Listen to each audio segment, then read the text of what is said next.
오늘 우리에게 주시는 하나님 말씀은 누가복음 제19장 1절에서 10절까지 있는 말씀입니다. 누가복음 제19장 1절에서 10절까지 있는 말씀, 이 기록된 계시의 말씀을 제가 봉독할 때에 우리 주님께서 여러분들에게 주의 음성을 들려주시기를 바랍니다. 예수께서 여리고로 지나가시더라. 삭개오라 이름하는 자가 있으니 세리장이요 또한 부자라. 그가 예수께서 어떠한 사람인가 하여 보고자 하되 키가 작고 사람이 많아 할 수 없어 앞으로 달려가서 보기 위하여 돌 무화과 나무 위에 올라가니 이는 예수께서 그리로 지나가시게 되밀어라. 예수께서 그곳에 이르사 쳐다보시고 이르시되 삭개오야 속히 내려오라. 내가 오늘 네 집에 유하여야 하겠다 하시니 급히 내려와 즐거워하며 영접하거늘 무사람이 보고 수군거려 이르되 저가 죄인의 집에 유하러 들어갔도다 하더라. 삭개오가 서서 주께 여짜오되 주여 보시옵소서. 내 소유의 절반을 가난한 자들에게 주겠사오며 만일 누구의 것을 속여 빼앗은 일이 있으면 네 갑절이나 갚겠나이다. 예수께서 이르시되 오늘 구원이 이 집에 이르렀으니 이 사람도 아브라함의 자손이미로다. 인자가 온 것은 잃어버린 자를 찾아 구원하려 함이니라. 아멘. 진심은 마음을 움직인다는 제목으로 함께 은혜를 나누기 원합니다. 우리 옆에 분들을 축복했으면 좋겠습니다. 당신을 진심으로 사랑합니다.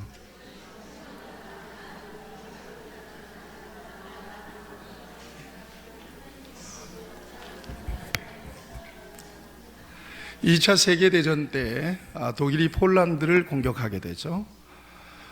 그래서 2차 대전 당시에 폴란드 인구의 5분의 1인 500만 명이 희생을 당하게 됩니다. 그런데 폴란드에는 300만 명의 유태인들이 있었습니다. 독일은 폴란드를 침공해서 유태인들을 집중해서 공격하기 시작했고요. 유태인들을 분리해서 수용하는 게토를 만들어 놨죠. 그 중에서 유태인들 수용시설인 게토 중에서 이 바르샤바 게토가 유대인들을 가장 많이 수용하는 그런 수용시설이었다고 그럽니다.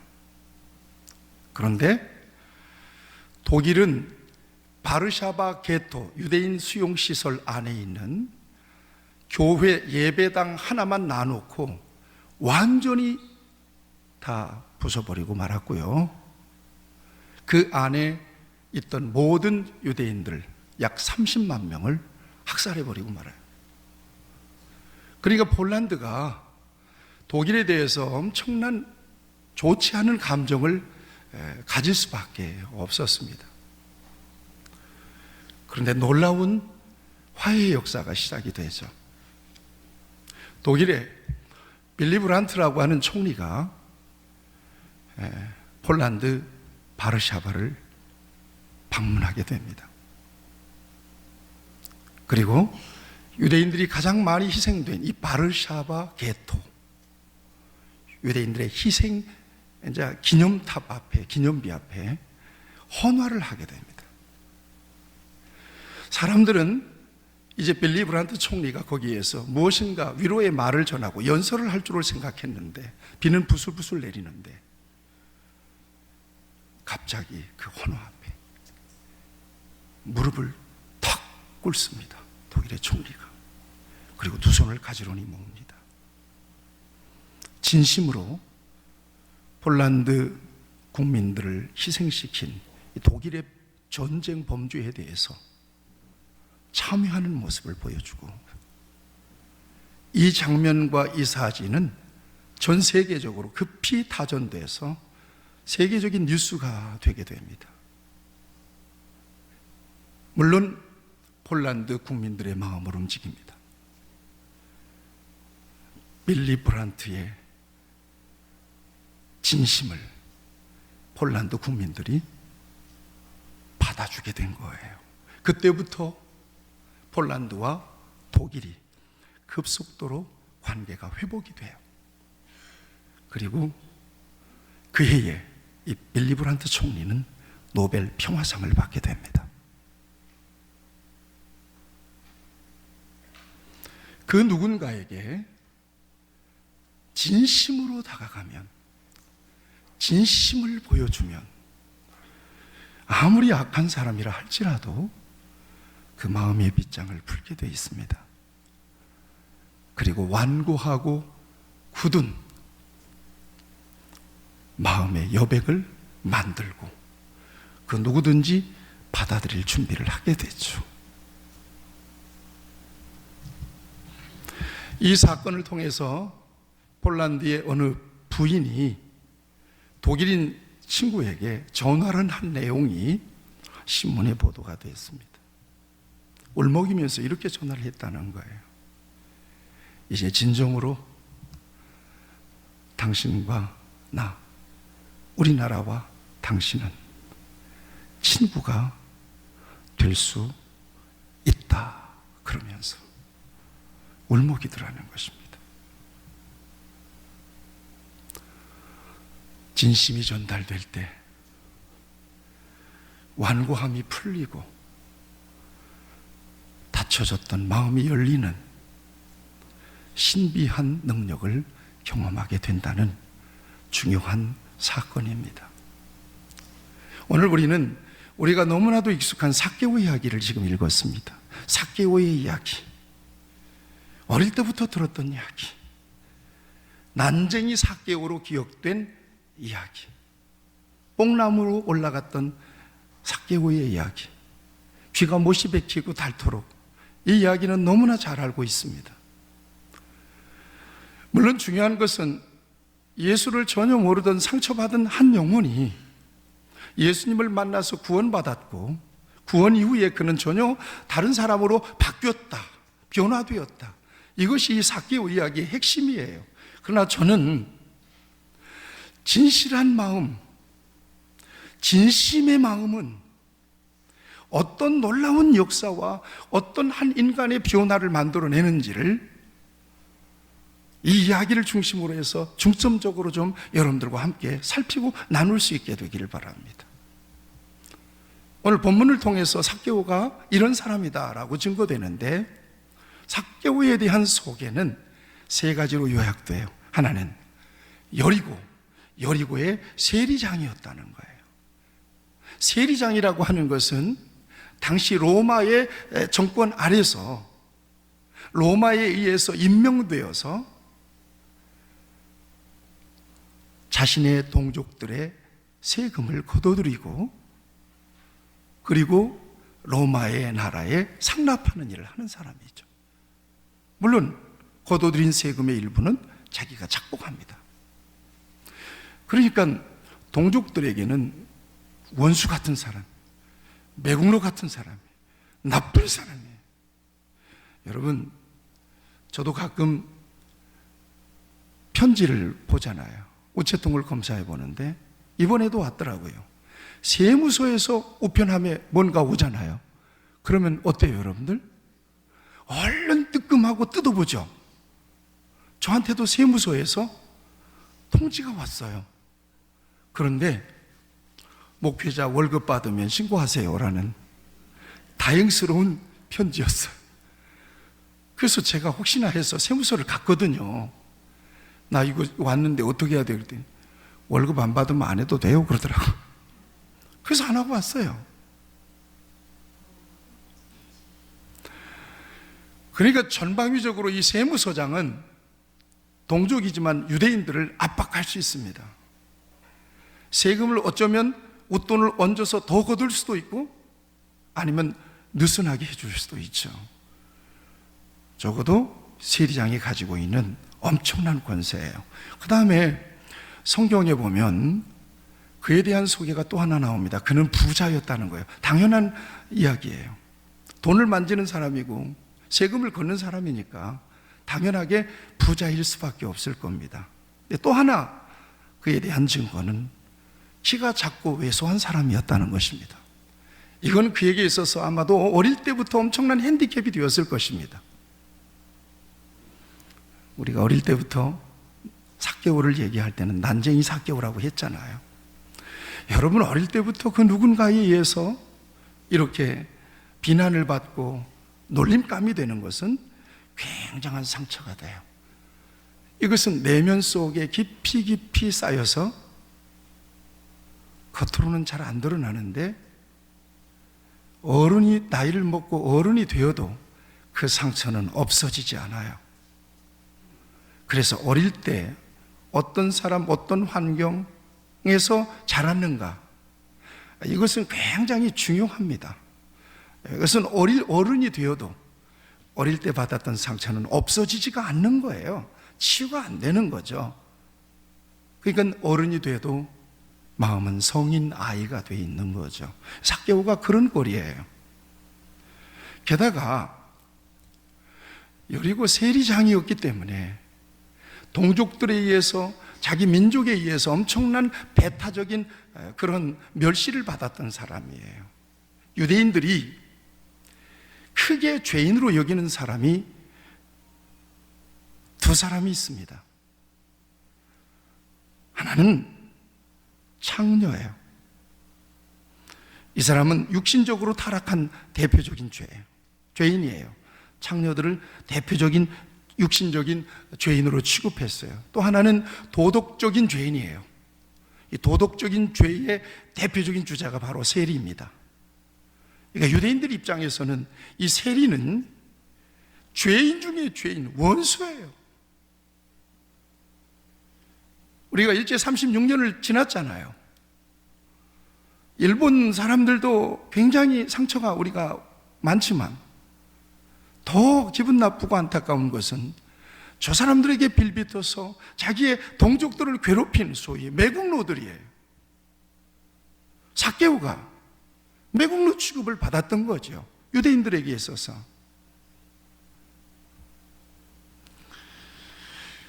그랬지만 삭개오에게는 권세가 있습니다. 삭개오에게는 돈이 있습니다.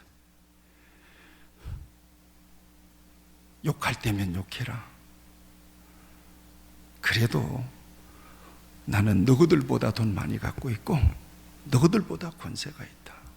기분 나쁘면 세금을 올리거나 독촉해서 압박하면서 스스로 자위하고 그 권세와 그 힘으로 우월감을 가지고 살았던 사람이 바로 삭개오입니다. 그러니까 세리장이라고 하는 권세는, 그가 가지고 있는 돈은 그의 인생의 가장 중요한 가치요, 그 인생을 지탱하는 힘이 되었던 거죠.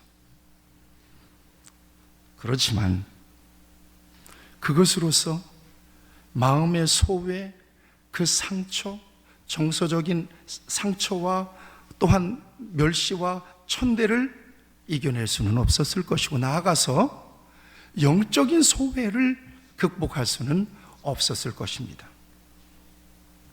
우리가 그와 같은 비슷한 사람 한 사람을 또 요한복음 3장에서 보잖아요. 누구죠? 니고데모라고 하는 사람이죠. 니고데모는 바리새인, 종교적으로는 가장 우월한 사람이에요. 게다가 관원이었어요. 유대인의 관원이니까 산헤드린 공회의 회원이에요. 많이 배운 사람이죠. 당연히 권세가 있는 사람이죠. 세상에서는 남부러울 것이 없는 사람이에요. 그럼에도 불구하고 뭔가 견딜 수 없는 공허 때문에, 갈증 때문에 밤중에 예수님을 찾아갈 수밖에 없게 되잖아요. 그 비슷한 영적인 소외, 정서적인 갈등, 마음의 상처가 이 삭개오도 있었던 것이고, 그것이 로마가 가져다 준 세리장이라고 하는 그 권세와 권력과 그가 가지고 있는, 남부럽지 않게 가지고 있는 많은 돈으로 치유될 수가 없었던 거예요. 그 즈음에 예수님에 대한 소문을 듣게 돼요. 야, 같이 고백합시다. 예수님에 대한 소문은 복음이다. 아멘. 복음을 듣게 돼. 들어보니까 귀는 열렸으니까 들어오잖아요. 유대인들이 당시 예수님을 수없이 많이 만났으니까 예수님이 어떤 사람이고 자기 수근수근하는 것을 다 들었겠잖아요. 그분을 만나기만 하면 사람이 변하더라. 그분을 만나기만 하면 치유가 되더라. 세상에 죽은 자를 살렸대. 무엇보다도 그에게 솔깃한 뉴스는 세상에 그분은 사람 차별 안 한대. 창녀들도 그분 만나주시더래. 세리들도 그분과 친구가 되더래. 이런 뉴스를 들은 거예요. 표시 안 나게 표정 관리를 하면서 내심은 그분을 좀 한번 만나봐야 되겠다. 마음속으로.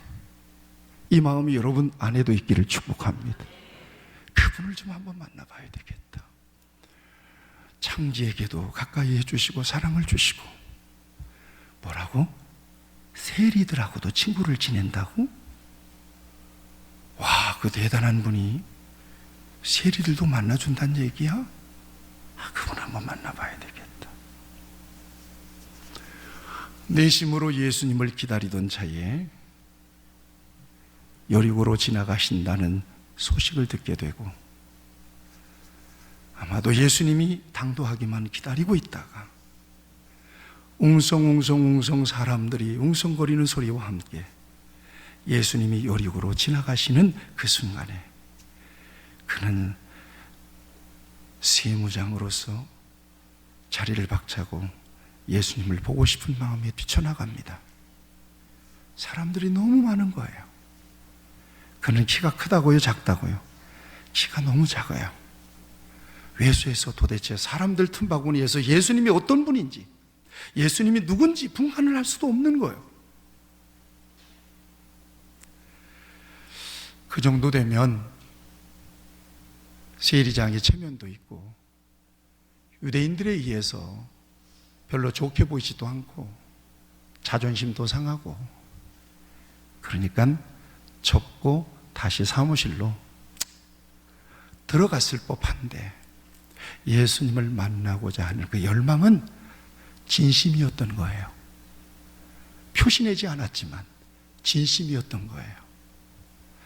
여러분, 때때로 저와 여러분들이 힘들고 어려울 때 그 무엇인가를 포기하고 싶고 그만두고 싶은 순간이 있을 겁니다.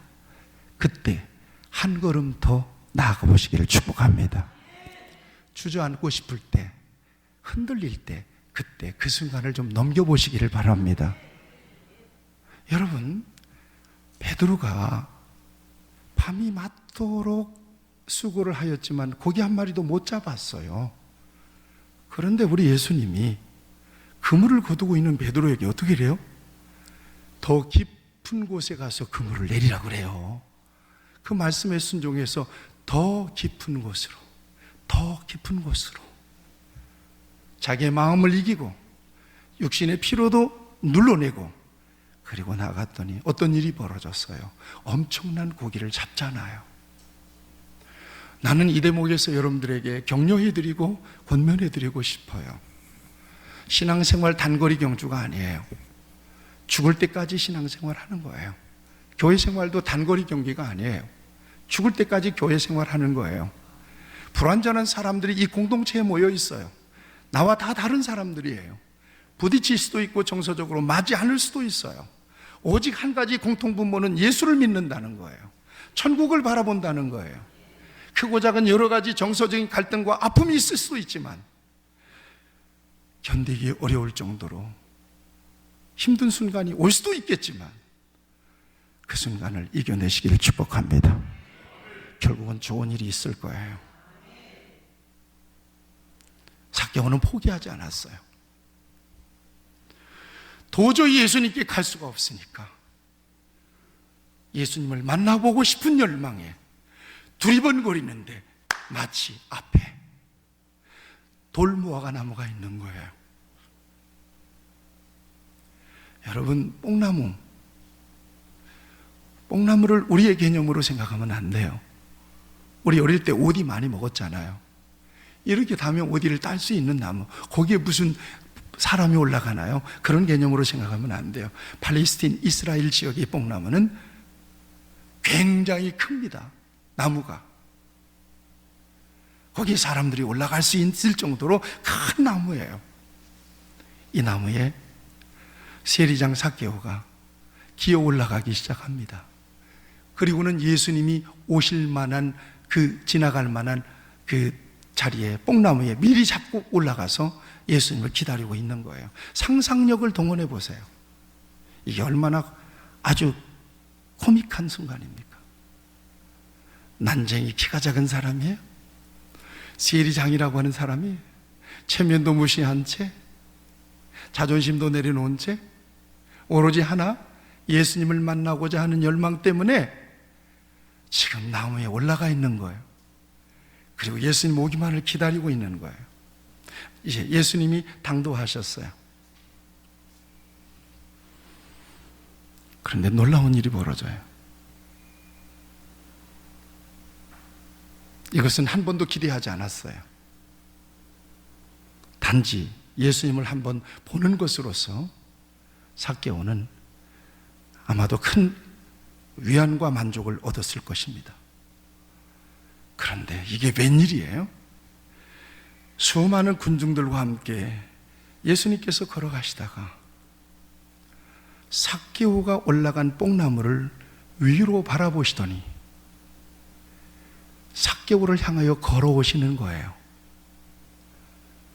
그 순간에 예수님을 그렇게 보고 싶었던 삭개오와 예수님이 아이 컨택이 이루어지고 뭔가 짜릿한 그 지금까지 그 누구에게서도 경험해 보지 못했던 그런 짜릿한 어떤 감정을 느꼈음과 동시에 더 놀라운 장면이 펼쳐집니다. 한 번도 예수님과 대면한 일도 없고 자기의 이름을 발설한 일도 없는데 삭개오를 바라보면서 삭개오야 내려와라 그러는 거예요.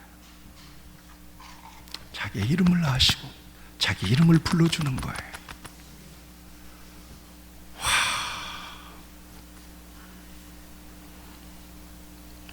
여러분, 이 모든 일련의 과정 속에서 우리는 심리학적 접근을 해볼 필요가 있습니다. 삭개오야, 속히 내려오라. 여기에서 삭개오의 마음은 1차적으로 마음의 빗장이 풀립니다.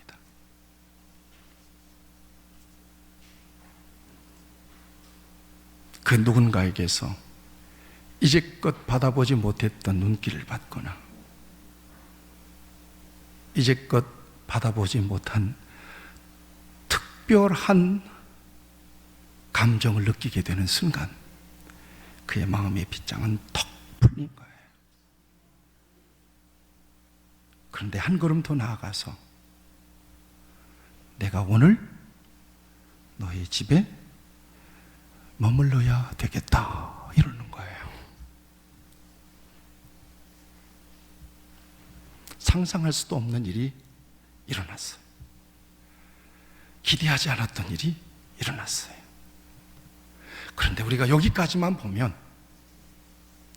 삭개오는 그저 예수님에 대한 궁금증 때문에 예수님의 얼굴이라도 도대체 한번 어떻게 생긴 분인가 한번 호기심으로 예수님을 보고 싶은 하나의 충동 때문에 그런 일을 했을 것처럼 느껴져요. 그런데 그렇지 않아요. 예수님을 만나고자 하던 삭개오의 마음속에는 이미 예수님에 대한 믿음이 들어가 있었어요. 뭔가 예수님을 만나서 내 인생의 문제 좀 풀어보자. 그분을 만나면 내 모든 소외가 풀릴까? 어릴 때부터 받았던 나의 상처가 치유될까? 수많은 사람들의 멸시와 모멸감으로 인하여 소외되었던 내 마음이, 불안한 내 마음이 돈을 끌어안고도 불안한 내 마음이, 권력을 가지고도 불안한 내 마음이 치유될 수 있을까? 그 간절함이 있었던 거예요. 그 간절함이 그의 마음속에 있었다는 것을 6절에서 발견해요. 6절을 주목해 보세요. 6절을 보세요. 삭개오야, 내가 오늘 네 집에 유하여야 하겠다라고 하는 예수님의 말씀을 듣자마자 급히 내려오죠. 즐거워하죠. 그리고 예수님을 영접하죠. 여기서부터 그의 마음에 치유가 일어나는 거예요. 기대하지 않았어요. 그럴 리가 없지. 그러면서도 삭개오가 정말 꿈에라도 바라는 일이었음을 오늘 이 6절은 증명해 주고 있습니다. 그런 일이 나에게 올까? 그럴 리가 없을 거야. 예수님의 얼굴 한번 보면 되고 어떤 분인가 확인하는 것으로서 나는 거기까지가 끝일 거야. 내가 뭐라고?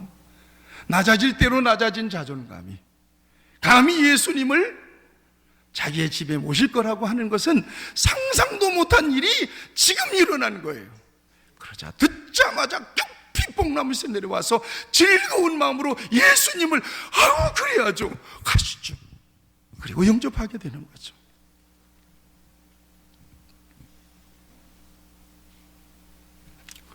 무엇보다도 삭개오의 마음에 감동이 된 것은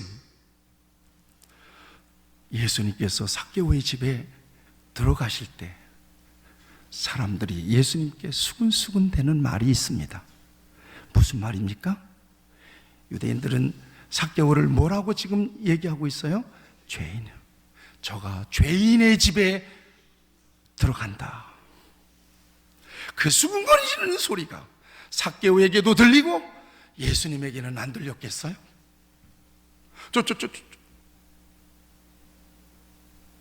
아니, 저분이 죄인의 집에 들어가네, 세리 집에 들어가네. 그럼에도 불구하고 여러분이 이 소리를 동시에 예수님을 모시고 가던 예수님도 듣고 삭개오도 들었다고 생각해 보세요. 그는 자기가 죄인인 줄 알았어요. 사람들이 죄인 취급하니까 그래, 나는 죄인이다. 어쩔래? 세금이 나네. 나는 그래도 너들보다 권세가 있어. 나는 너들보다 돈 있어. 까불지 마. 그 자존감 하나로 버텼는데 예수님은 자기를 그렇게 봐주지 않은 거예요. 유일한 분이에요. 유일한 분이에요. 예수님을 모시고 자기 집으로 가는데 둘러선 사람들이 웅성웅성 되는 거예요. 예수님이 저 죄인하고 같이 가네? 죄인의 집에 들어가네? 이랬을 때 삭개오의 마음은 얼마나 황송한 마음으로 무너졌을까요? 그 욕을 먹으면서도 전혀 아랑곳하지 않고 진심으로 자기의 집을 향하여 자기와 함께 집에 들어가는 예수님으로 인하여 그는 완전히 예수님께 마음을 허용해버리고 말아요. 완전히 예수님께 마음의 공간을 내드려버리고 말아요. 완전히 예수님께 자기의 완고한 마음의 빗장을 완전히 개방해버리고 말아요.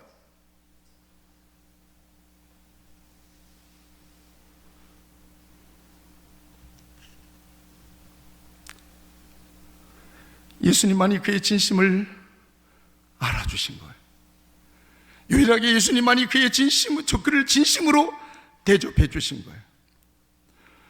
예수님만이 그를 진심으로 알아주셨어요. 예수님만이 그를 진심으로 인정해 주신 거예요.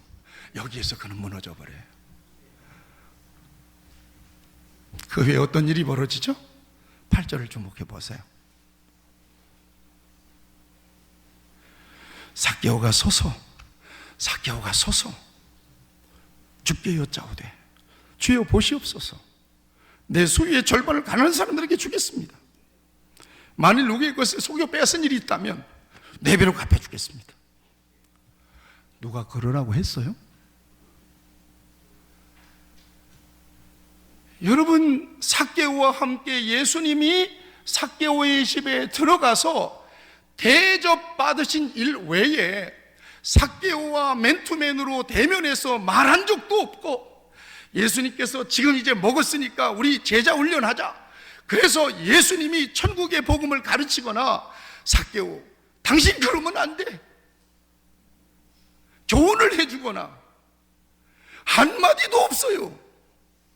그럼에도 불구하고 예수님의 눈빛, 그를 진심으로 대해주는 예수님의 마음, 그 마음이 삭개오에게 몽땅 전달돼서 한편의 은혜로운 설교를 듣고 예수님으로 인하여 천국의 복음을, 회개의 복음을 들은 것 이상으로 이미 삭개오의 마음은 완전히 물렁물렁해진 거예요. 완전히 오픈돼 버리고 마는 거예요. 완전히 절절절절 은혜가 넘친 거예요. 세상에서 나를 알아주시는 분이 여기 있구나, 진심으로 나를 여겨주시는 분이 여기 있구나, 나를 죄인 취급 안 하는 분이 여기 있구나, 세상에 죄인의 집에 들어간다 욕을 먹으면서도 기꺼이 당당하게 내 집에 들어와 오시는 분이 여기 있구나. 더 이상 말할 게 없는 거예요. 더 이상 기대할 게 없는 거예요. 그분을 위해서는 무엇이든 할 수 있는 거예요. 완전히 믿어버렸어. 일어서서 내 재산, 돈이 많다 그랬잖아요. 내 재산 반 딱 떼겠습니다. 가난한 사람들에게 다 나누겠습니다. 여러분, 돈이라고 하는 것은 그에게 있어서 유일한 자존감이에요. 자존심이에요. 파워예요. 힘이에요. 그가 사는 목적이에요.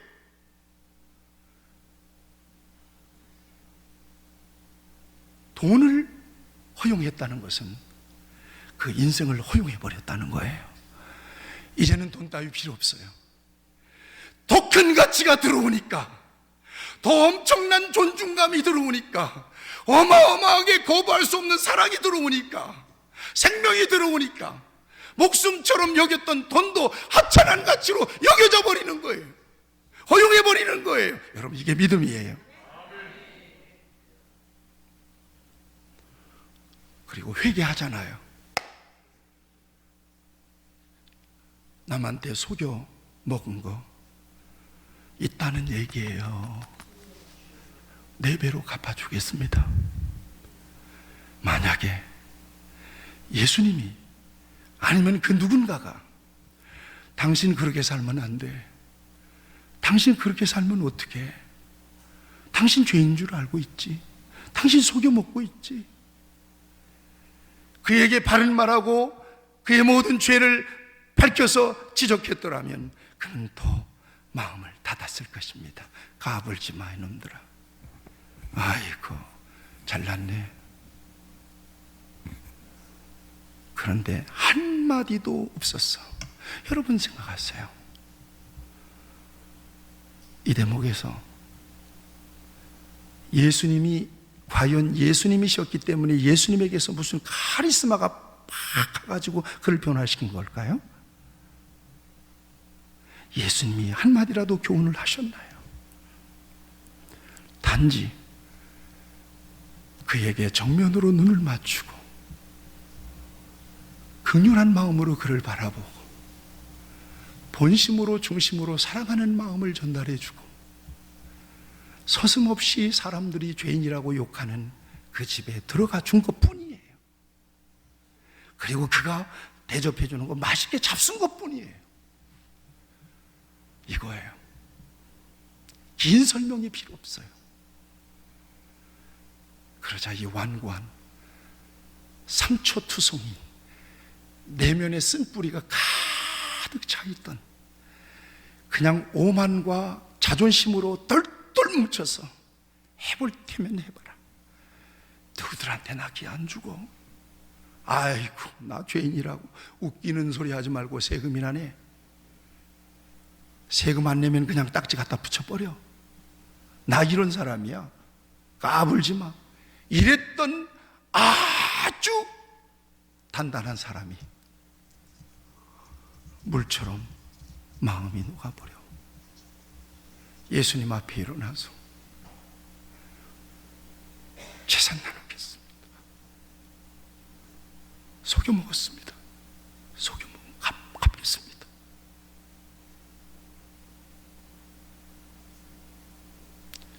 마음과 마음, 영혼과 영혼, 그 어떤 것도 장애물이 되지 않는 순수한 영혼과 영혼.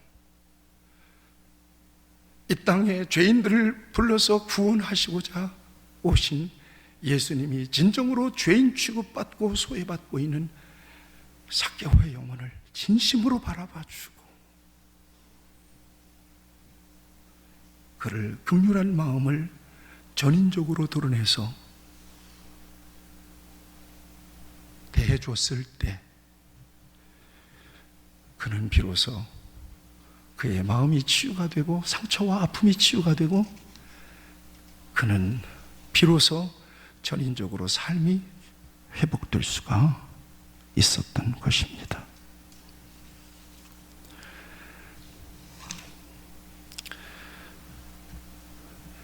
그것은 바로 진심이었습니다. 그를 움직이고 그를 변화시킬 수 있었던 것은 진심이었습니다. 같이 합시다. 진심으로. 아멘. 우리가 하나님을 움직일 수 있는 힘도 진심이에요. 사람을 움직일 수 있는 힘도 진심이에요. 주의 사역을 감당할 수 있는 것도 진심이에요. 진심은 위대한 힘이 있어요.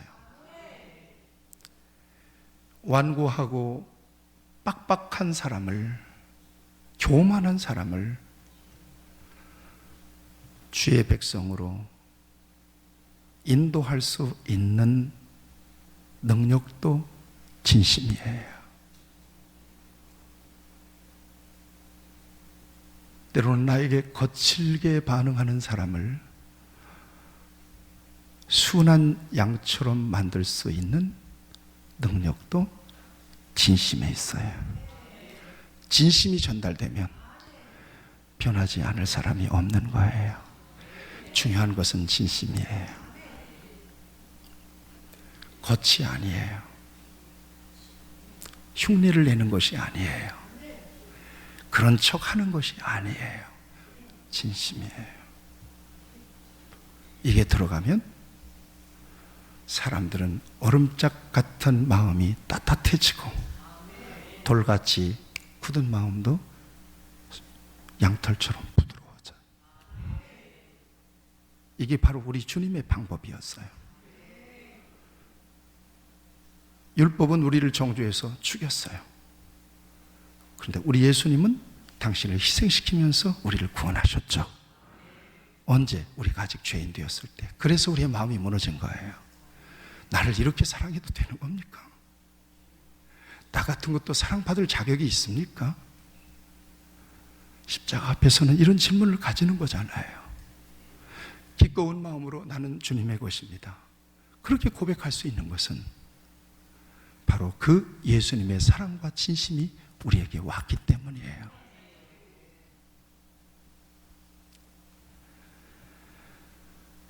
지난주에 있었던 일이죠. 화요일 날 저는 밖에 일을 보고 있는데 오는데 급하게 사모에게서 전화가 왔어요. 어디 계세요? 빨리 오세요. 그래요. 왜 그래요? 그랬더니 우리 교회 어떤 남자분이 왔어요. 그래요.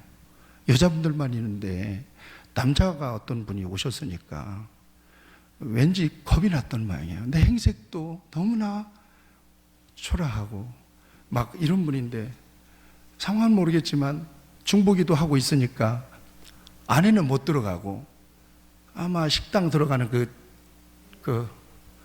거기 복도에 무릎을 꿇고 엎어져 있으니까 중보기도 끝나고 왔는데 어떤 분이 거기서 막 남자가 엎어져 있으니까 얼마나 겁이 났겠어요. 그래 내가 멀리 있으니까 빨리 올 수는 없고 그래서 잘 말씀드리고 그리고 보내세요. 뭐 나쁜 사람은 아닌 것 같았어요. 그런데 이제 이분이 우리 사모와 얘기한 것 같아요. 사모님과 얘기하는데 자기는 20년 동안 교회를 다녔고 교회에서는 안수집사였고 사업을 하다가 인천에 사는데 망했대요. 이게 빤한 스토리 같은데 망했대요. 그래서 완전히 부도가 나가지고 부인도 각시도 다 가족들이 해체가 돼버리고 인천에 고향에 있을 수도 없는 거죠. 빚쟁이들이 들이닥치니까 주민등록 말소가 돼가지고 거리에 나앉는 노숙자가 돼버렸다고. 근데 그 말을 듣는데 진실한 말로 들리는 거예요. 정상적인 사람의 말로 들리는 거예요. 그러니 어떡하겠어요? 교회에서 뭔가를 좀 도움을 요청하기 위해서 왔어요. 그런데 도움을 못 준 거예요. 뒤져보니까 2,000원이 있어서 2,000원 줬대요. 그 저녁에 우리 사모가 계속해서 그 얘기를 하면서 너무너무 안쓰러워하는 거예요. 그분이 진짜 마음이 진실한 말 같았다고, 그분에게 도움을 못 준 것이 너무 안타깝고 괴롭다고 그래요. 근데 나도 똑같은 마음이 오는 거예요. 그래서 여보, 그분이 추운데 어제 저녁에는 화장실에서 자고 나왔다고 그러는데 그분 지금 추운데 어디서 주무실까? 동네에 차 타고 한번 돌아보자. 좀 동네를 차 타고 한번 돌아보고 싶은 마음이 있어서 아내에게 돌아보자. 그랬더니 아내가 언젠가는 또 만날 수 있을 거라고 그래요. 이 동네에 있으니까. 안타까운 마음이 있어 오늘도 묵상했어요. 그분을 이 다음에 만난다면 제가 잘 섬겨드려야 되겠다. 제가 모시고 대충 옷 갈아입혀서 목욕탕 데려가서 목욕시키고 이발도 깨끗하게 하고 내 옷 잘 구별해서 입혀드리고 그리고 뭔가 섬겨드려야 되겠다. 그런 마음을 오늘도 했어요. 마음이 많이 안 좋았어요. 그런데 하나님께서 나를 시험하기라도 하듯이 한 이틀 뒤에 또 한 사람이 온 거예요. 우리 교회에. 한 목양실에 있는데 한 분이 또 왔어요. 왔는데 안타까운 마음을 표정을 지으면서 자기 얘기를 해요. 저는 왼쪽 다리에 병이 있어서 일을 못 나가고 아내는 자궁에 혹이 5개가 있는데 수술 못하고 지금 가서 일을 하고 있고 아들이 하나가 17살짜리가 있는데 학교를 못 갔는데 검정고시를 봐야 한대요. 검정고시를 봐야 한대요. 근데 하나님께서 내게 그분이 나를 속이러 오거나 아니면 뭔가 자기의 이기적인 욕심을 채우기 위해서 왔든지 어쨌든지 간에 진심으로 그 눈빛을 바라보게 하셨고 진심으로 그의 말을 받아주도록 했습니다. 아, 그러세요. 그러시군요. 그런데 애 증명사진을 찍어서 이 검정고시 등록을 해야 돼, 접수를 해야 되는데 돈이 없어서, 없을 때는 10원짜리 하나도 없잖아요. 15,000원이 없어서 요 앞에 있는 친구 집에 와서 돈 좀 꿀라고 그러니까 마치 없어가지고 교회로 들어왔다는 거예요. 그러시냐고. 그런데 그 아버지의 애타는 마음이 나에게 전달됐어요. 그러시냐고. 아유, 안타깝네요. 아내도 아픈데 일 나가시고 나도 아버지인데 자식이 시험 봐야 되는데 접수를 못하고 그러고 있으니 얼마나 안타까우세요. 가만히 있어 보세요. 내가 돈이 없을 텐데 가만히 있어 보세요. 목양실 들어가서 마침 그 순간에 새벽마다 나오시는 한명숙 사모님이 감사 헌금을 드렸던 게 생각이 나요. 그걸 내가 성경책 속에 껴놨거든요. 그래서 그걸 얼른 가서 봉투에서 헌금을 꺼냈더니 3만 원이 나와요. 이걸 가지고 들어가서 나가서 이거밖에 없어서 죄송합니다. 그건 진심이었어요. 정말이었어요. 저 정말 죄송해요. 이거 가지고 가셔서 얼른 그거 해결하세요. 그리고 힘을 내세요. 좋은 일 있을 겁니다. 그리고는 제가 한번 안아드려도 될까요? 제가 안았어요. 이분이 눈물을 흘리시는 거예요. 그래서 진심으로 이분을 바깥까지 배웅을 해드리고 돌아서는데 그렇게 마음이 좋을 수가 없어요. 이게 예수님의 마음이었나 보다. 그분이 그 돈 가지고 술을 사 먹든 담배를 사 먹든 그건 상관없어요. 그분이 어떤 모습으로 살든 나는 모르겠어요. 그러나 내가 그분을 뭔가 아쉬워서 왔잖아요. 내가 그분을 예수님의 사랑으로 진심으로 대했다는 것 자체가 내 마음속에 그런 엄청난 행복이 왔던 거예요. 너무나도 감사한 마음이 온 거예요. 근데 그분도 모르겠어요. 아마 우리 교회 말고 다른 교회 다녔을 수도 있어요. 그렇지만 언젠가는 내가 진심으로 그를 허그했던 이 마음이, 이 느낌이 생각이 나서라도 교회를 찾아가고 예수님을 만날 수 있는 그런 기회가 될 수 있겠다는 그런 마음이 왔어요. 그랬더니 또 금요일날 어떤 분이 또 들어와요. 그래서 또 저분을 통해서 또 주님이 어떻게 하시려나 보다. 이분은 또 막 장애를 가져가지고 막 혼자 헝그리면서 우리 교회로 들어와요. 그래서 가만히 봤어요. 그랬더니 쑥 둘러보고 또 혹시 이분을 위해서 나가더라고요. 사랑하는 여러분,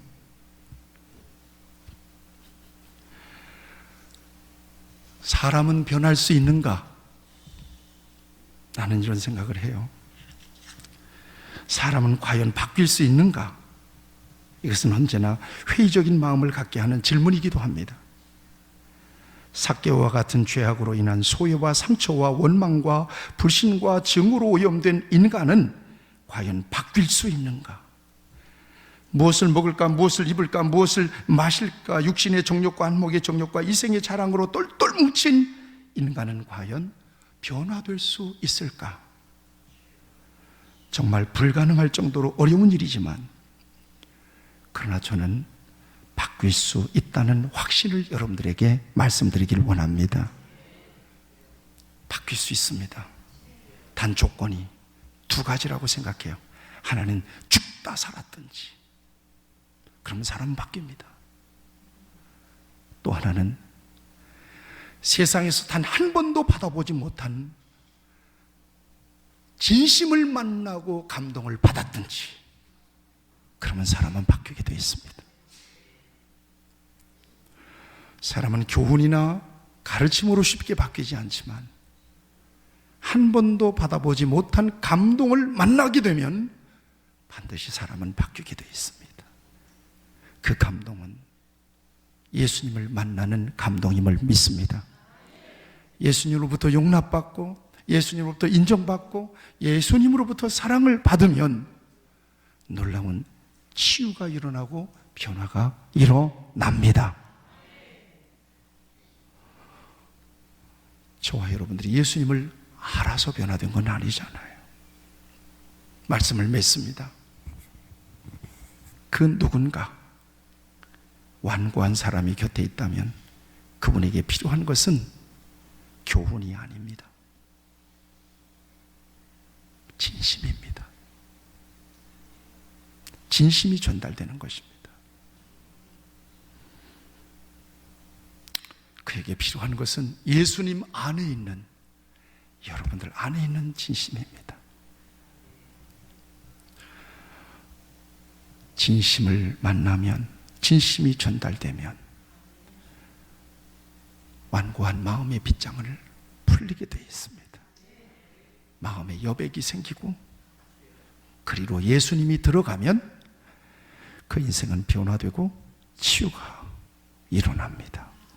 사랑하는 여러분, 오늘 불신의 시대, 이 갈등의 시대에 우리가 찾아야 할 것은 진심입니다.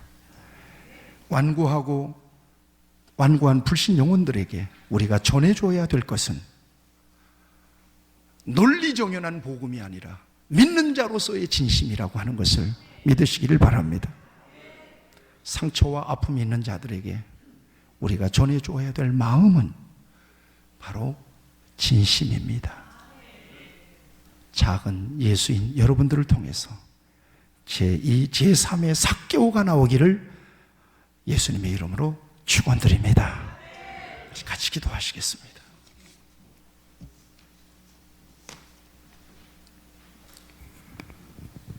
잠시 말씀을 마음속에 가라앉히면서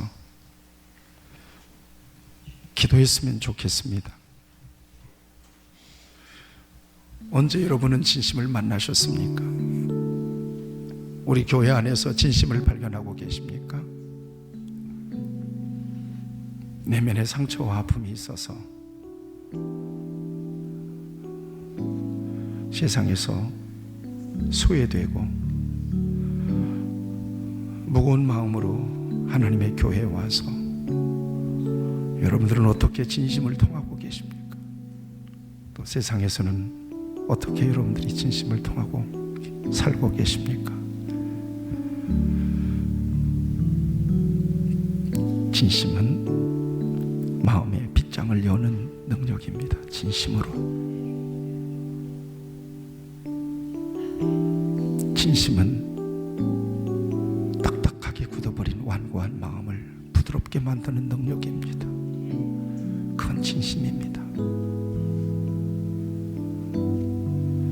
저와 여러분들을 통해서 예수님의 마음이 전달되고, 그래서 삭개와 같이 상처 많고 소외된 죄인들이 주께로 돌아오는 좋은 통로가 되기를 바랍니다.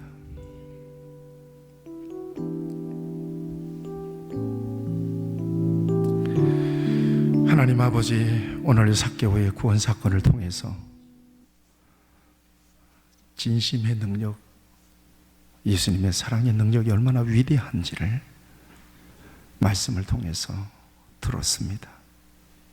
우리도 작은 예수님이 되어서 진실로 사랑하고 진실로 섬기고 진실로 봉사하고 진실로 사명을 감당하는, 진심으로 영혼들을 불쌍히 여기는 마음으로 전도하는 하나님의 사람들이 되게 하여 주옵소서.